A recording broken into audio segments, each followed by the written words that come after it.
Breaking news Parakamani అక్రమాల కేసులో దాఖలైన పిటిషన్లపై ఏపీ హైకోర్టులో విచారణ జరిగింది. అనుమానాస్పద రీతిలో మరణించిన AVSO Satish Kumar post mortem report sealed కవర్లో సమర్పించాలని ఆదేశించింది ఏపీ హైకోర్టు. రవికుమార్ అక్రమాస్తుల కేసులో ఏసీబీ విచారణ కొనసాగించాలని సూచించింది. ఎఫ్ఐఆర్ నమోదు చేయాలని కూడా ఆదేశించింది ఏపీ హైకోర్టు. పరకామణి కేసులో సిఐడి, ఏసీబీ వేరువేరుగా విచారణ చేయవచ్చని స్పష్టం చేసింది ఆంధ్రప్రదేశ్ ఉన్నత న్యాయస్థానం. రవి అక్రమాస్తుల కేసులో ఏసీబీ కూడా ఎఫ్ఐఆర్ నమోదు చేయాలని ఆదేశించింది. ఇక కేసు తాలూకా వివరాలను ఈడీ, ఐటీ తమకు అందించాలని కూడా సూచించింది ఏపీ హైకోర్టు. తదుపరి విచారణ ఈ నెల 16వ తేదీకి వాయిదా వేసింది ఏపీ ఉన్నత న్యాయస్థానం.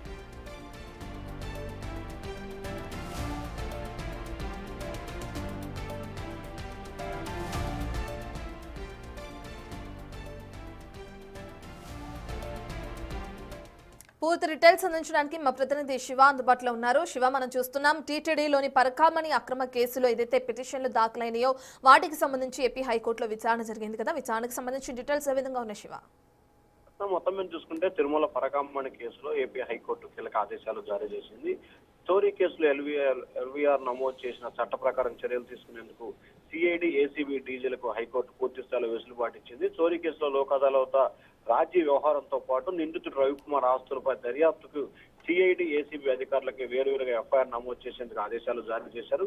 కేసుని సమర్థవంతంగా దర్యాప్తు చేసేందుకు పూర్తి స్థాయిలో సమాచారాన్ని పరిష్కరించేందుకు ఏసీబీ, సిబిఐ పరస్పరం సహకరించుకోవాలని సూచన. టీటీడీ అప్పటి SO Satish Kumar post mortem certificate పై కూడా సీల్డ్ కవర్ లో రిజిస్ట్రార్ కు జ్యుడిషియల్ అధికారులు అందజేయడం జరిగింది. కేసు దర్యాప్తులో భాగంగా సేకరించిన సమాచారాన్ని అవసరమైన ఇన్కమ్ ట్యాక్స్ డిపార్ట్మెంట్ కి, ఎన్ఫోర్స్ డిపార్ట్మెంట్ కి షేర్ చేయాలి, వారికి సమాచారం ఇవ్వాలని చెప్పి కూడా హైకోర్టు ఆదేశాలు జారీ చేసింది.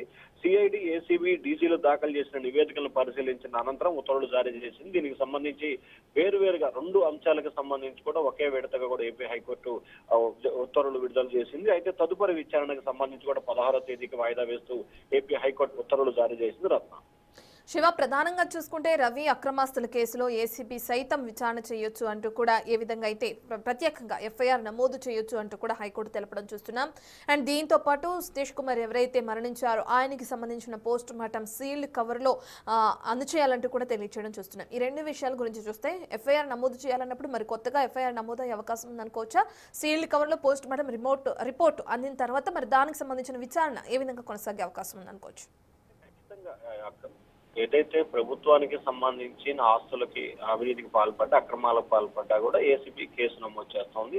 సో దానిలో భాగంగానే రవికుమార్ ఆస్తులకు సంబంధించి కూడా ప్రత్యేకంగా ఏసీబీలో ఎఫ్ఐఆర్ నమోదు చేయాలని చెప్పి హైకోర్టు ఆదేశాలు జారీ చేసినది. ఇప్పటివరకు నమోదైన ఎఫ్ఐఆర్ సంబంధించి అది సిఐడి ఉంది, కానీ దానితో సంబంధం లేకుండా మరొక ప్రత్యేక ఎఫ్ఐఆర్ ని నమోదు చేయాలని చెప్పి హైకోర్టు ఆదేశం కోర్టుకు సంబంధించి పూర్తి స్థాయిలో నివేదికను సీల్డ్ కవర్ లో ఏపీ హైకోర్టుకి అందజేశారు. కాబట్టి హైకోర్టు దీనికి సంబంధించి అంటే 16వ తేదీకి వాయిదా వేసింది. 16వ తేదీ లోపున సీల్డ్ కవర్ లో ఉన్న నివేదికను పూర్తి స్థాయిలో పరిశీలించి తదుపరి ఉత్తర్వులకు సంబంధించి అంటే ఈ కేసులో ఏ రకంగా ముందుకెళ్లాలి, ఎవరెవరు నిందితులు ఉన్నారు, ఎవరి పాత్ర ఉంది, ఎవరిపై చర్యలు తీసుకోవాలని చెప్పి కూడా నివేదికలో పేర్కొన్నారు. దానికి పూర్తి స్థాయిలో అనుమతి ఇవ్వటమా ఇవ్వకపోవటమా అనే దానికి సంబంధించి కూడా 16వ తేదీని వెలువరించే తీర్పులో స్పష్టత వచ్చే అవకాశం కనిపిస్తా ఉంది. ఒకవైపు రవికుమార్ పై ఏసీబీలో ప్రత్యేక ఎఫ్ఐఆర్ నమోదుతో పాటుగా సతీష్ కుమార్ పోస్ట్ మార్టం రిపోర్టుకు సంబంధించి కూడా కీలకమైన ఆదేశాలు ఎల్లుండి అంటే 16వ తేదీ వచ్చే అవకాశాలు కనిపిస్తా ఉన్నాయి. రత్న శివ, ఇంకో ముఖ్యమైన విషయం, ఈడీ, ఐటీ కూడా ఈ కేసుకు సంబంధించిన వివరాలని తమకు అందించాలంటూ కూడా కోర్టు ఆదేశించడం చూస్తున్నాం. ఒకవేళ ఈడీ అధికారులు కానీ, ఐటీ అధికారులు కానీ కోర్టుకు అందించే ఆ వివరాలు ఏ విధంగా ఉండే అవకాశం ఉంది, ఎప్పటి వరకు కోర్టుకు అందించాలని కోర్టు ఆదేశించింది, దానికి సంబంధించిన డీటెయిల్స్ ఏ విధంగా ఉన్నాయి?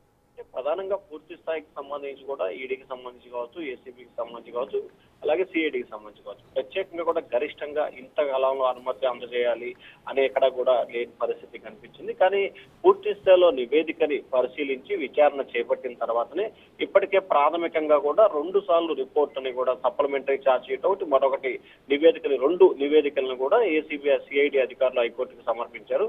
మరొక నివేదికను కూడా త్వరలో అందజేసే అవకాశం కనిపిస్తా ఉంది. కాబట్టి సో వీటికి గడువు ఏమీ లేదు. కానీ 3 ఏసీబీ కావచ్చు, ఎన్ఫోర్స్మెంట్ డైరెక్టర్ కావచ్చు, అలాగే సిఐడి కావచ్చు, 3టికి సంబంధించి కూడా విచారణ చేపడుతూ అవసరమైతే టీటీడీ అధికారుల సహకారం తీసుకుంటూ విచారణ కొనసాగించాలని చెప్పి కూడా హైకోర్టు ఆదేశాలు జారీ చేసింది. అయితే త్వరలోనే వీలైనంత త్వరగానే దీనికి సంబంధించిన నివేదికను అంటే విచారణను పూర్తి చేసి హైకోర్టుకు అందజేయాలని చెప్పి ఏపీ హైకోర్టు గతంలోనే తీర్పు వెలువరించింది కాబట్టి సో 16వ తేదీన అన్ని అంశాలకు సంబంధించి కూడా సతీష్ కుమార్ పోస్ట్ మార్టం రిపోర్టుకు సంబంధించి కావచ్చు, లేకపోతే రవికుమార్ ఆస్తుల విషయానికి సంబంధించి కావచ్చు, అలాగే ఏదైతే సతీష్ కుమార్ కి సంబంధించిన హత్యలో ఎవరైనా భాగస్వాములు ఉన్నారా అనే దానికి సంబంధించి కావచ్చు, అన్ని అంశాలకు సంబంధించి అంటే పరకామణి వ్యవహారానికి సంబంధించి 4 రకాల పిటిషన్లు 4 రకాలుగా విచారణ ఇప్పటివరకు కొనసాగింది. వీటన్నిటికీ సంబంధించి కూడా 16వ తేదీన పూర్తి స్థాయిలో విచారణ జరుగుతుంది. అదే రోజు అన్ని అంశాలకు సంబంధించి స్పష్టమైన తీర్పు కూడా వచ్చే అవకాశం కనిపిస్తా ఉంది రత్న. శివ, రవికుమార్ అక్రమాస్తులు ఏవైతే ఉన్నాయో నిందితులు రవికుమార్కి సంబంధించి వాటికి సంబంధించి ఏసీబీ విచారణ ఇంకా కొనసాగించాలని కూడా హైకోర్టు ఆదేశాలు జారీ చేసింది. అంటే ఇంతకు ముందే నిందితులు బయటకు వచ్చి చేసిన తప్పుకి ప్రాయశ్చిత్తంగా శ్రీవారికి చాలా వరకు ఆస్తిని నేను విరాళంగా ఇవ్వటం అంటే ఆ శ్రీవారికి అప్పచెప్తున్నానంటూ కూడా ఆయన బయటకు వచ్చి ఒక వీడియో రిలీజ్ చేయడం చూసాం. అంటే దాని ప్రకారం చూసుకుంటే ఆ కోణంలో కూడా దర్యాప్తు చేసే అవకాశం ఉందా? ఆ కోణంలో కూడా ఆయన మాట్లాడిన ఏదైతే ఇస్తాను అని చెప్పిన ఆస్తులకి సంబంధించి వాటిని కూడా విచారణలో భాగంగా వెలికి తీసి దాని ప్రకారం కూడా కొనసాగించే అవకాశం ఉందా దర్యాప్తు?